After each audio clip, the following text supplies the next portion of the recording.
കറണ്ടൊക്കെ പോയിട്ട് ഭയങ്കര ബുദ്ധിമുട്ടായിരുന്നു മഴയായിട്ട്. മഴ നല്ല മഴയുണ്ട്. ഇപ്പൊ കുക്ക് ചെയ്യാൻ പോകുന്നുള്ളൂ. ഇതേ ഗൈസ് ചോറ് കൂട്ടിച്ചിട്ടുണ്ട്. ഇതേ ഗൈസ് പാവയ്ക്ക മെഴുക്കുവരട്ടിക്കൊണ്ടിരിക്കുകയാണ്.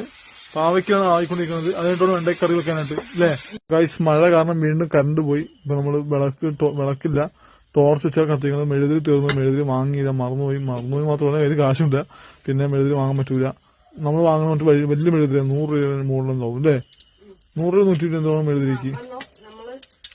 അപ്പൊ അത് വെണ്ടയ്ക്കറി ഉണ്ടാക്കാൻ വേണ്ടി പോവാണ്. കാണുന്നുണ്ടെങ്കിലും അത് കറണ്ട് ഇല്ലാത്തതുകൊണ്ട് ബുദ്ധിമുട്ട് കൂടി കൈസ് ടോർച്ച് വെച്ച് ലൈറ്റ് അടിച്ചിട്ടാണ് കുക്ക് ചെയ്യണത്. പിന്നെ നമ്മളിവിടെ വീട്ടിലായും കറണ്ട് ഉണ്ടായിരുന്നില്ലല്ലോ. ഇപ്പൊ കറണ്ട് വന്നിട്ട് ആപ്പാടെ 3 മാസമായിട്ടുള്ളൂ. ആദ്യം ഉണ്ടായിരുന്ന കറണ്ട് പോയിട്ട് പിന്നെ കിട്ടിയത് ഈ 3 മാസം മുമ്പാണ്. റെസിപ്പിക്ക് ഭയങ്കര സ്നേഹമാണ് ഗൈസ്. കറണ്ട് ഇല്ലാതെ കുക്ക് ചെയ്തെങ്കിലും നല്ല കോഡ് ഇറങ്ങിയിട്ടുണ്ട്. വെളിച്ചത്തിൽ നിന്ന് ഭക്ഷണിക്കാൻ